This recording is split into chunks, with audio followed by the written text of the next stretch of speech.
ETF index mutual funds నేర్చుకుని stock మార్కెట్లో రాణించాలనుకుంటున్నారా? వెంటనే ఈ నెంబర్కి కాల్ చేయండి. అమ్మ నమస్తే. నమస్తే అమ్మా. అమ్మా, ప్రతి ఒక్కరికి కూడా సొంతింటి కల ఉంటుంది. అవునమ్మా. ముందు నీకేం కావాలి అని అడిగితే ముందు ఒక ఇల్లు కట్టుకోవాలి. మన నేచర్ అది. కానీ ఈ కళను అసలు ఎప్పుడు నెరవేర్చుకోవాలి? ఇవాళ రేపు చూస్తుంటే చాలా మంది పిల్లలు నేను ఇల్లు కట్టుకున్నాకే పెళ్లి చేసుకుంటాను అనే డైలాగ్ మనం వింటున్నది. ఆడపిల్లలైనా మగపిల్లలైనా సొంత ఇల్లు ఉంటేనే పెళ్లి అనే ఒక వర్షన్కి వెళ్ళిపోయారు. లేదు, పెళ్లి అయిన తర్వాత ప్లాన్ చేసుకోవాలనుకోండి, అంటే కొన్ని రోజులు ఎంజాయ్ చేద్దాం, కొంత సంపాదన పెరిగాక ఆలోచిద్దాం అనేది ఒక వర్షన్. లేదు, ఏదన్నా ఒక లోన్కి వెళ్ళి ఇల్లు తీసుకుందాం అనేది ఒక ఆలోచన. అసలు మీరేమంటారు? సొంతింటి కళని ఎప్పుడు నెరవేర్చుకోవాలి? అమ్మా, సొంత ఇల్లు ఉండాలి అన్నది నిజంగా మంచి ఆలోచన. ఎందుకు అంటే అద్దె ఇంట్లో ఎప్పుడు వెళ్ళిపోమ్మంటారో వాళ్ళకి ఇష్టం లేకపోయినా మనకిష్టం లేకపోయినా వెళ్ళిపోవాల్సి ఉంటుంది. కానీ ఒకప్పుడు ప్రభుత్వ ఉద్యోగులు తొందరగా ఇల్లు కొనుక్కునేవాళ్ళు కాదు. కాదమ్మా? కాదు. ఎందుకు అంటే ట్రాన్స్ఫర్లు ఉండేవి. ఏ ఊళ్ళో కొనుక్కోవాలి ఇల్లు? అదేలే అనే క్వశ్చన్ మార్క్. అంచేత ట్రాన్స్ఫరబుల్ జాబ్స్. అప్పట్లో ఫర్నిచర్ కూడా అంతా ఫోల్డబుల్ ఫర్నిచర్ ఉండేది. టేబుళ్ళు, కుర్చీలు, మంచాలు. ఆ ట్రాన్స్ఫర్ అనగానే గబగబగబా వాటి అన్ని విప్పదీసేసి ప్యాక్ చేసేసి వెళ్ళిపోవడం. అది ఆ పరిస్థితి మారింది. అప్పుడు వాళ్ళు ఎప్పుడంటే రిటైర్మెంట్ సమయానికి ఏ ఊళ్ళో రిటైర్ అవ్వదలుచుకున్నారో, ఏ ఊళ్ళో సెటిల్ అవ్వదలుచుకున్నారో, లేదా సొంత గ్రామం ఉంటే అక్కడ ఆ ఇల్లు కట్టుకునే ప్రయత్నం చేసేవాళ్ళు. అప్పుడు కూడా చాలా మప్పితంగా చిన్నదిగానే కట్టుకునేవారు. ఎందుకని? రిటైర్మెంట్ వయసు వచ్చేటప్పటికి పిల్లలు కూడా పెళ్ళిళ్ళయి, ఆడపిల్లలైతే పెళ్ళిళ్ళయి వెళ్ళిపోవడం, మగపిల్లలైనట్టయితే ఉద్యోగాలకు వెళ్ళడం, ఇలా జరిగేది. లేదు, ఇక్కడే ఉంటాము అని గ్యారంటీగా అనుకుంటే 2 ఊళ్ళల్లో ఉన్న వాళ్ళకి అటువంటి ఒక పాదుకుపోయే ఉద్దేశం ఉంటుంది. వాళ్ళు, వాళ్ళ పిల్లలు, వాళ్ళు అందరూను. ఒకటి హైదరాబాదు, ఇంకొకటి బెంగుళూరు. ఈ 2 ఊళ్ళల్లో ఉండేవాళ్ళు ట్రాన్స్ఫర్లకు ఇష్టపడరు. ఇక్కడే స్థిరోభవ వరదోభవ అన్నట్టు ఉండడానికి ప్రయత్నం చేస్తారు. మిగిలినట్టు ఇక్కడ ఉద్యోగాలకి గమ్మత్తుగా అమెరికా లాంటి దేశాలకు వెడితే ఇష్టపడతారేమో కానీ ఇండియాలో మరో చోట ఉద్యోగానికి పెద్దగా ఇష్టపడరు. అవును. అమెరికా వెళ్ళారనుకోండి, వీరు కట్టుకున్న ఇల్లు ఏమవ్వాలి? కష్టపడి కట్టుకున్నది ఎవరికో అద్దెకి ఇచ్చి వెళ్ళాలి. తీరా వచ్చేటప్పటికి మనం అనుకున్నట్టు ఉంటుందా ఇల్లు? వాళ్ళు వాళ్ళకు అనుకూలంగా మార్చుకుంటారు. ఇల్లు ఎప్పుడూ కూడా ఆ కట్టుకున్నటువంటి వారి యొక్క మనస్తత్వానికి ప్రతిబింబంగా ఉంటుంది, వ్యక్తిత్వానికి.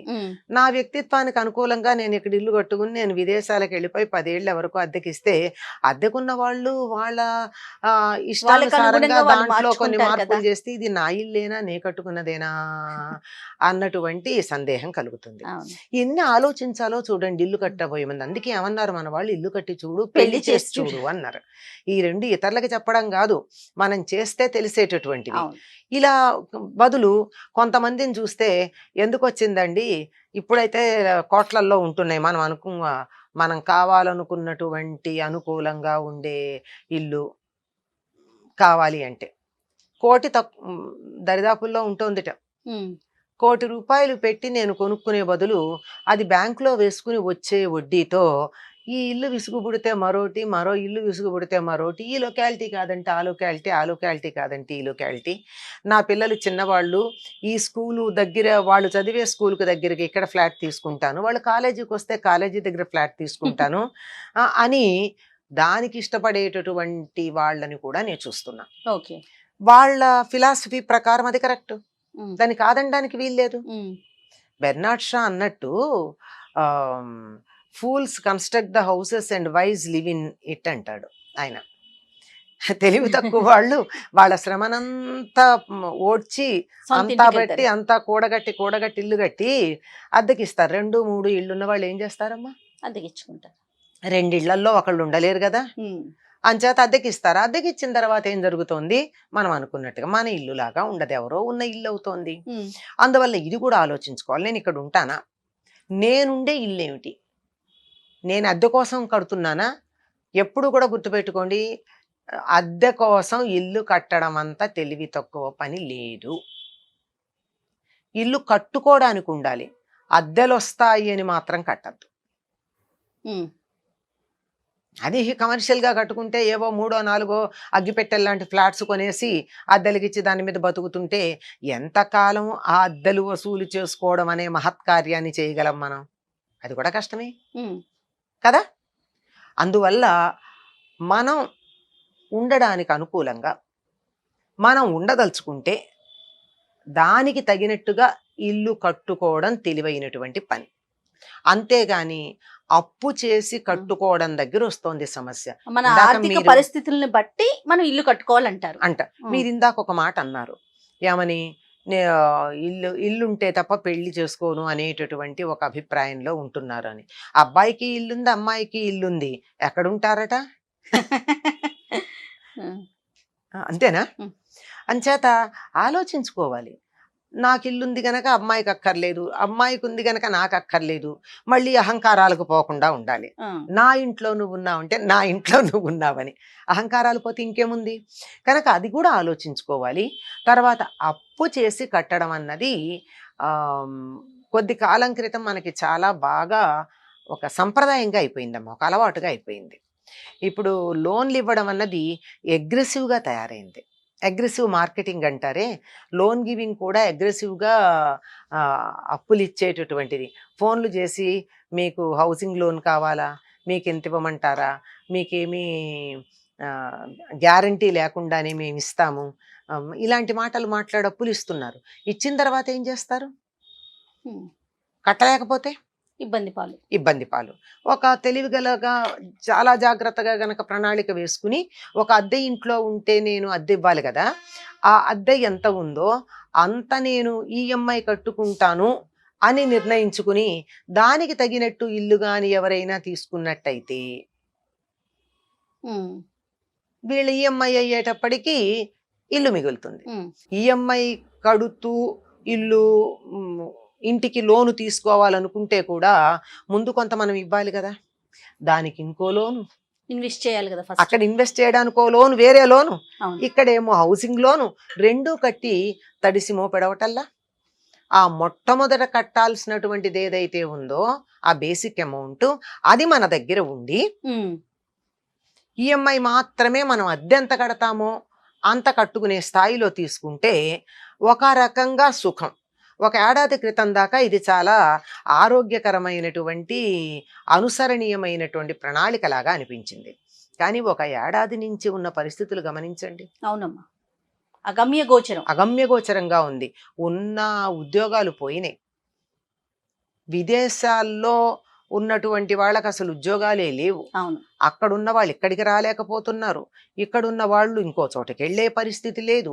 అసలు 100% దాకా ఉద్యోగాలు పోయాయి అని చెప్తున్నారు. నాకు సరైనటువంటి సంఖ్య తెలియదు కానీ దరిదాపుల్లో అనుకుంటున్నాం. ఇంత ఉద్యోగాలు పోయినటువంటి పరిస్థితుల్లో ఈఎంఐ కట్టలేక ఇబ్బంది పడిన వాళ్ళు ఎంతమంది ఉన్నారు? ఒక కేసు మీరు వినుంటారు.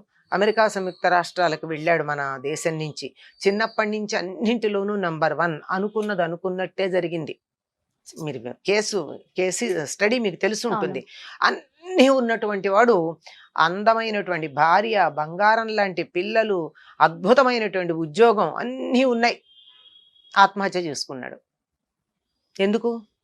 ఈఎంఐస్ కట్టలేదు. ఉద్యోగం పోయింది, నెక్స్ట్ మంత్ ఈఎంఐ ఎట్లా కడతాను అని.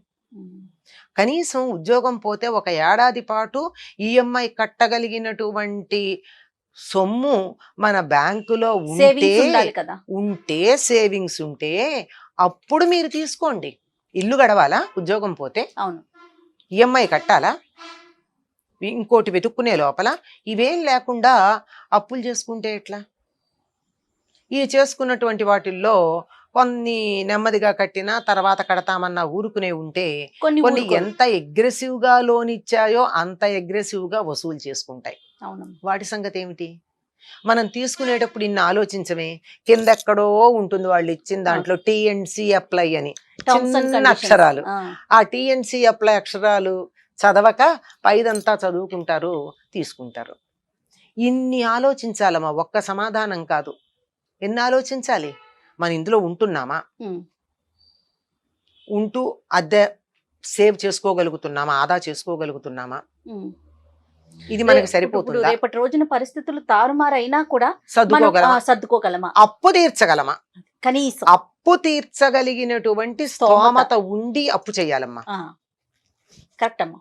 ఇప్పుడు ఏదో ప్రభుత్వం రుణాలు మాఫీ చేసింది అవి చెప్తున్నారు. అవి ఎవరికి చేస్తోంది? ఉద్యోగస్తులకి చేయటం లేదే, బీద వాళ్ళకి మాత్రమే చేస్తోంది. అవును. బిలో పావర్టీ లైన్ వాళ్ళకి, ఏదో సన్నకారు రైతులకి, పెద్ద రైతులకి చేయట్లేదు కదా. అవును. మళ్ళీను సన్నకారు రైతులు, రోజు కూలీలు ఇట్లాంటి వాళ్ళకి చేస్తోంది. కానీ ఇంత వెనకాల ఉన్నా చెయ్యదే. నీకు ఎంబీఏ లాంటి డిగ్రీ ఉండి, ఇంజనీరింగ్ అండ్ ఎంబీఏ డిగ్రీ ఉన్నటువంటి నీకు రుణమాఫీ చేస్తుందా గవర్నమెంట్? ఎట్టి చెయ్యదు కదా, పరిస్థితుల్లోనూ చెయ్యదు. ఇవన్నీ ఆలోచించుకోకుండా తొందరపడి ముందుకెళ్ళకూడదు. అంటే ఇప్పుడు కొనద్దని నేను చెప్పట్లా, అర్థం చేసుకోండి. మన ఆర్థిక పరిస్థితిని మనని మనం బేరీజు వేసుకుని నిలబడగలం అనేటటువంటిది ఒక నమ్మకం ఉండి, ఒక ఏడాది ఉద్యోగం లేకపోయినా నేను ఈఎంఐ కట్టగలను, తిండి తినగలను అనే భరోసా ఉన్నట్టయితే అప్పుడు అప్పు చేయండి. లేదంటే అద్దె ఇంట్లో ఉన్నామనుకోండి, అద్దెలు బలవంతం చెయ్యొద్దు అని కూడా మనకి చెప్తున్నారు కదా ఈ మధ్య. లేదు కొంచెం తగ్గించండి అంటే వాళ్ళు కూడా కొంతకాలం ఊరుకుంటారు కదా. ఈ ఫైనాన్స్ కంపెనీల కన్నా హౌస్ ఓనర్ బెటర్ కదా. అది లేదు అంత అద్దె పెట్టుకోలేకపోతే చిన్నింట్లో చిన్న ఇంటికి వెళ్ళడము, పల్లెటూరుకి పారిపోవడము చెయ్యొచ్చు కదా. అందుకని ఎన్నో ఆలోచించాలమ్మా.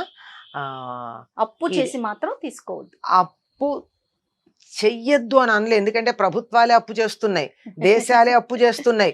అమెరికా సంయుక్త రాష్ట్రాలకు కూడా అప్పు ఉంది, లేదనడానికి లేదు.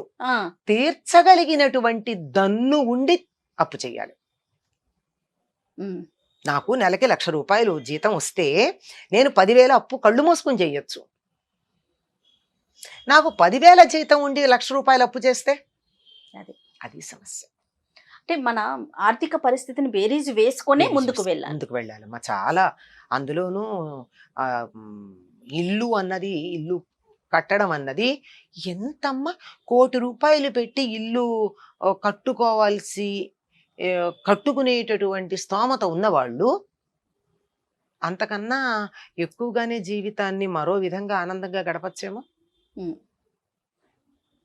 అంటే పరిస్థితులు అనుకూలం అననుకూలం అన్న దాని గురించే నేను చెప్తున్నా. 2 కోట్లు 10 కోట్లు పెట్టి ఇల్లు కట్టుకోకూడదు అంటలేదు నేను. 25 కోట్లు పెట్టి కూడా కట్టుకోవచ్చు, తప్పేం లేదు. కానీ ఆలోచించాలి. రైట్ అమ్మా. థ్యాంక్ యూ అమ్మా. నమస్తే. నమస్తే అమ్మా. ఈ వీడియో కనుక మీకు నచ్చినట్లయితే లైక్ చేయండి, షేర్ చేయండి. మరిన్ని ఇంట్రెస్టింగ్ వీడియోస్ కోసం మా ఛానల్ని సబ్స్క్రైబ్ చేసుకోండి.